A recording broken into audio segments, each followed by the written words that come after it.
Exposición del cilindro recto hiperbólico, integrantes Karen López, Saray Aguirre, Alison Monsalve, del grado 11. Origen de la cónica.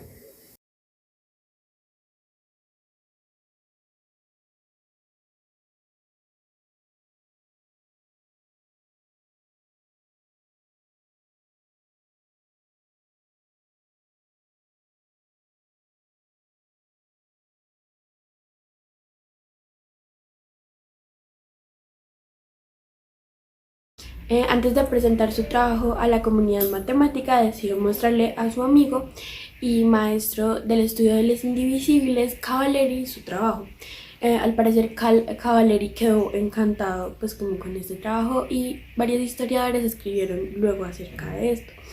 Además, encontramos que previo a su publicación lo presentó,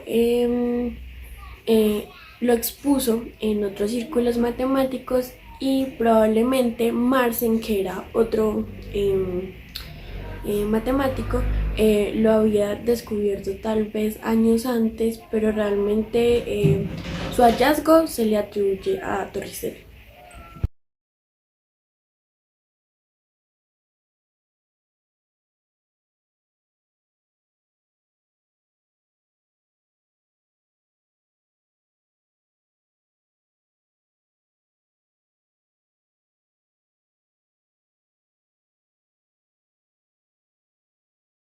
Bueno, en esta cónica encontramos cuatro principales matemáticos que aportaron.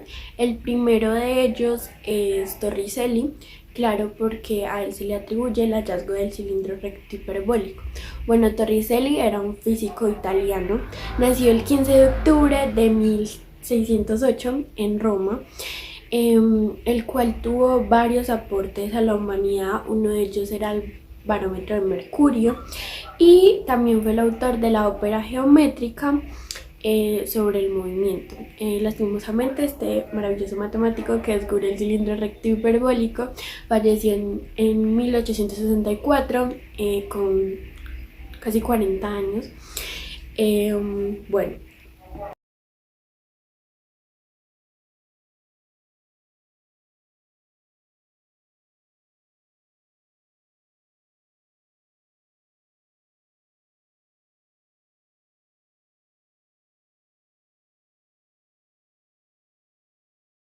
Bueno, el segundo de los cuatro matemáticos que aportaron a esta cónica es Pierre de Fermat, nacido en Francia en 1601 en Beaumont.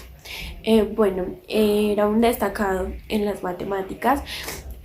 También continuó la obra de Diofanto en el campo de los números enteros, y además de eso era cofundador del estudio matemático de la probabilidad con ejemplares como Pascal, y fuerte en la geometría analítica junto con Descartes. Lastimosamente, este matemático falleció en 1665.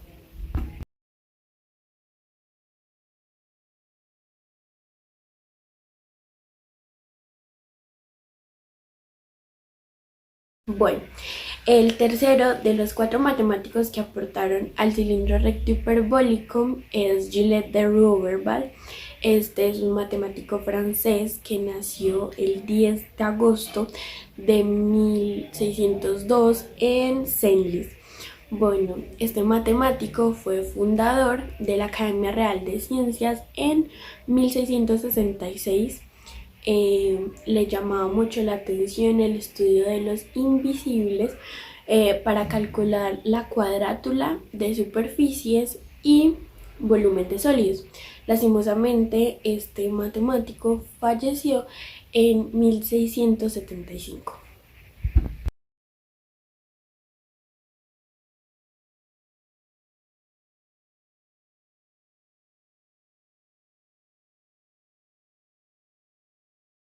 Bueno, y como último pero no menos importante, nuestro cuarto matemático que aportó al cilindro recto hiperbólico se llamó Marin Mersenne.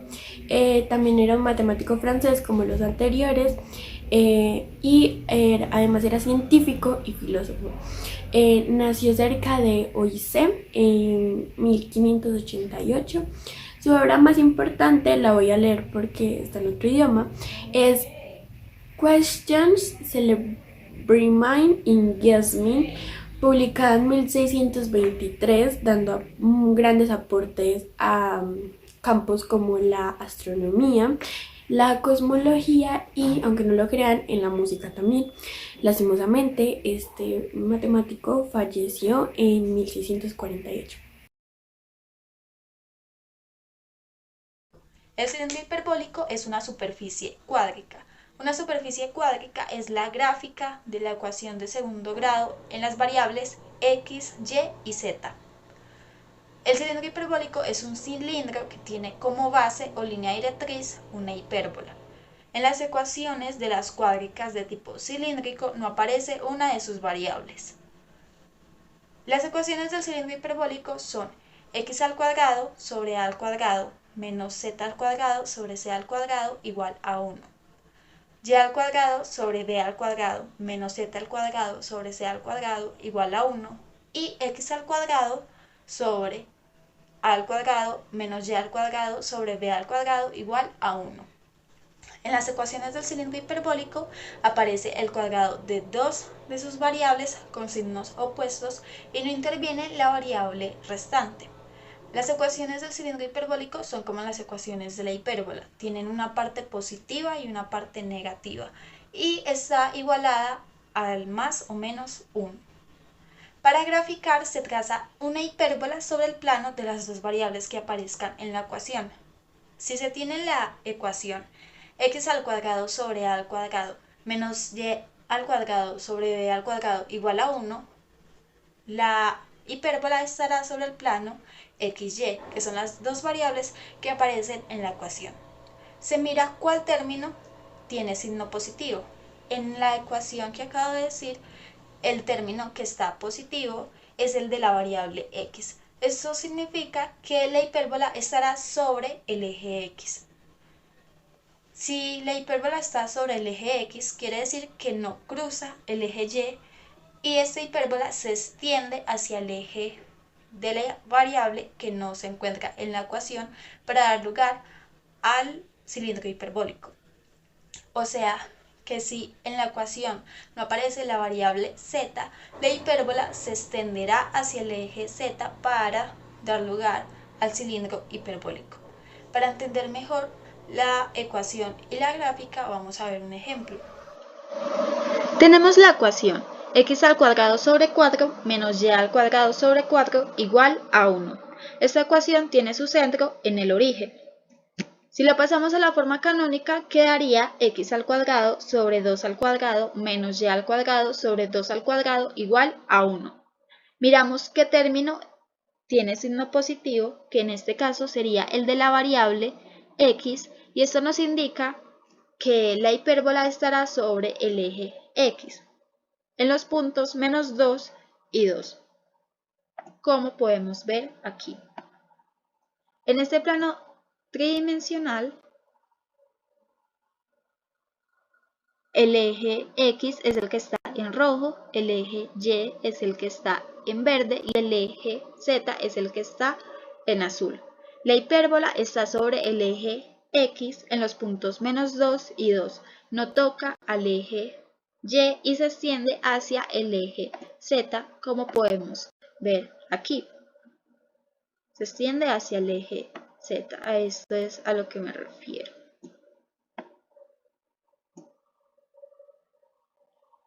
Si tuviéramos otra ecuación como x al cuadrado sobre 4 menos z al cuadrado sobre 4 igual a 1, la hipérbola estaría sobre el eje x, no tocaría o no cruzaría por el eje z y se extendería hacia el eje y. Podemos obtener diferentes cilindros hiperbólicos dependiendo de la ecuación que tengamos. Y así es como queda nuestro cilindro hiperbólico con esta ecuación. Esta es una estructura de la cónica realizada en GeoGebra. El sólido hiperbólico está formado por un cilindro base, más el sólido de revolución que se obtiene a partir de la hipérbola, que gira alrededor de la asíntota vertical. Ahora vemos los siguientes tres casos: el cilindro en eje Y, el cilindro en eje X y el cilindro en eje Z. En todos estos casos, uno de los coeficientes positivos del eje se anula y de esta manera da el volumen de cada cónica. Cualquiera de las siguientes ecuaciones es una forma canónica para la ecuación de un sólido hiperbólico. Si en la primera ecuación con el signo más está del lado derecho, corresponde a que la superficie es un cilindro recto que tiene como directriz la hipérbola.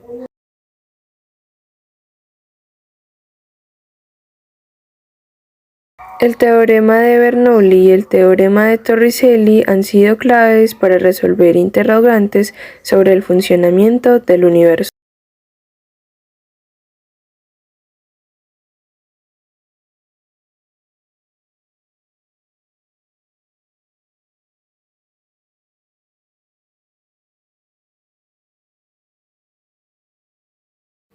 El teorema de Bernoulli estudia el comportamiento de un fluido, líquido o gaseoso, que se mueve a través de una línea de corriente.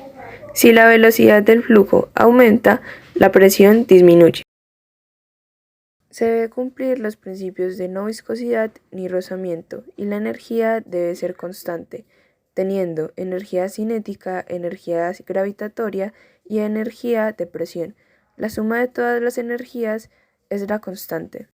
Una gran aplicación no solo en la ciencia y en la ingeniería, sino en la vida cotidiana sobre aspectos del universo.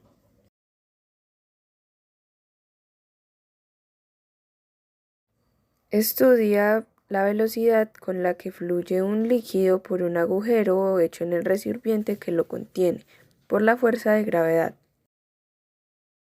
La velocidad con la que fluye el líquido en el recipiente con un agujero es similar a la velocidad de un cuerpo que cae en la misma altura del líquido.